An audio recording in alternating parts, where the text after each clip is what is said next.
یەکێتی نیشتیمانی کوردستان بە چەندین مەراسیمی جیاواز یادی 6 ساڵەی تاوانی کۆمەڵکوژی ئێزیدیەکان و شەنگال و شەنگالیەکان دەکاتەوە. سەرەڕای پەژارە و هاوخەمی مەکتەبی سیاسی یەکێتی نیشتیمانی کوردستان و سەرکردایەتیەکەی بۆ ئەو تاوانە دژ بە مرۆڤایەتیە کە دەرحەق باخوشک و برا ئێزیدیەکان کرا تەئکیدیش لەوە دەکاتەوە ئەرکێکی نیشتیمانی و نەتەوەییە لایەن و دامەزراوە پەیوەندیدارەکان بێدرێغیکردن هەوڵ بدەن سۆراغی بێسەر و شوێنکراوان بکەن و چارەنووسیان یەکلایی بکەنەوە و ناوچە زیان لێکەوتوەکانیش ئاوەدان بکەنەوە و گوزەرانی خەڵکەکەیشی باش بکرێت. جگە لە هاوخەمی جگە لە هاودەردی بۆ ئەم کارە ساتە وەکو یەکێتی نیشتیمانی کوردستان جەختەکەینەوە وەکو باسم کرد چۆن پێشەنگ بووین لە شەڕی داعش شەڕی دژ بە داعش ئاواش یەکێتی پێشەنگ دەبی لە هەنگاوی دوای لە ناوچوونی داعش هەر لە هەوڵدان بۆ دۆزینەوەی ئەوانەی کە تا ئێستا چارەنووسیان نادیارە بە تایبەتی کە زۆربەیان ژن و ئافرەت و مناڵن تا هەوڵدان بۆ ئاوەدانکردنەوەی شەنگال و دەوروبەری تا هەوڵدان بۆ جێڕانەوەی بە سەربەرزی خوشک و برا ئێزیدیەکان و پێکاتەکانی تر بۆ شەنگال و ناوچەکەی تر قەرەبووکردنەوەی مادی و معنەویان و هەروەها بە جینۆساید ناساندنی ئەم کۆمەڵکوژیە گەورەیە لە کۆمەلگای نێودەوڵەتی.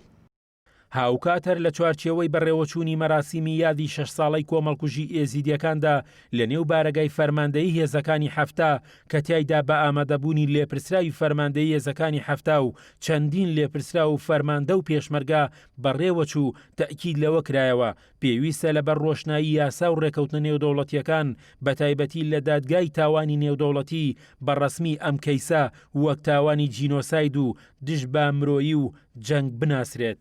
ئەوەی کە لە شنگال ڕوویاوەی هەموو خەڵکی کوردستانە هەموو خەڵکەتیە کۆشەرەکانە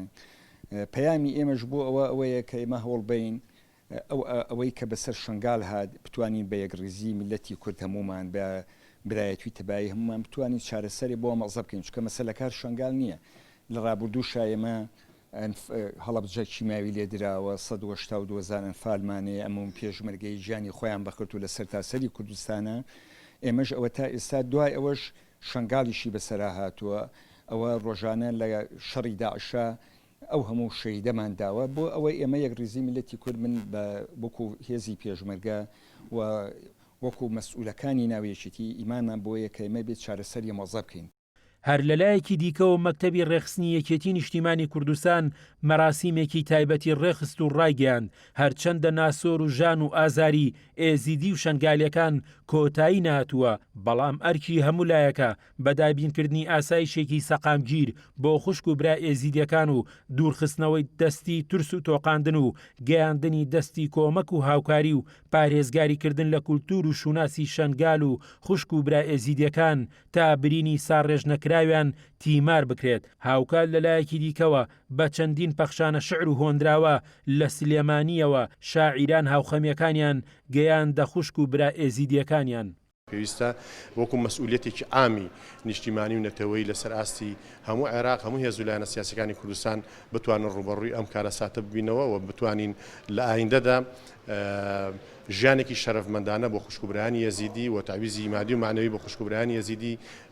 دابین بکەین. یەکێتی وا بیری کردوتەوە یەزیدیەکان بەشێکن لە یەکێتی نیشتیمانی کوردستان و بە شەنگال خەڵکی شەنگال بە خەڵکی خۆمان نەزانین وەک هەموو ناوچەکانی تر و هەمیشە لای یەکێتی جێگەی بایەخ و گرنگن. پیر و کەنەفت پێش گۆچانەکەی خۆی دەکەوێ منداڵی کۆرپە و کۆرپە لە باڵ دەگرێ ئاسمانی شین تەڵق دەبێ جل و واڵای ژنانی شار لە ترسی ئەد گڕدەگرێ تا دیار بەکر و قامشلو سرودی ئازادی نەچڕن تا دایکانی نەتەوەکەم لە سەردەشت و مەهاباتم فرمێزکی ئازیز لە دەستچوون بۆ هەتایە نەسڕن تا مناڵانی شنگال و جزیرە و بۆتان بەخەندەوە پۆشاک بۆ جەژنانیان نەکڕن لە سەری ساڵی کوردیشە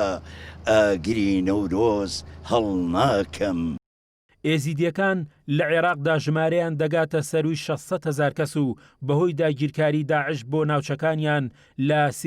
2014 زیاتر لە 400,000 کەس ئاوارە بوون و لە یەکەم ڕۆژی داگیرکاریەکەشدا زیاتر لە 1300 کەس شەهید بوون و زیاتر لە 6500 کەسیش لەلایەن داعشەوە ڕفێنران و لەو ژمارەیەش زیاتر لە 3600 کەسیان کچ و ژنن. 7,000 و شوێنی پیرۆزی ئێزیدیەکانیش لەلایەن داعشەوە تەقێنراونەتەوە.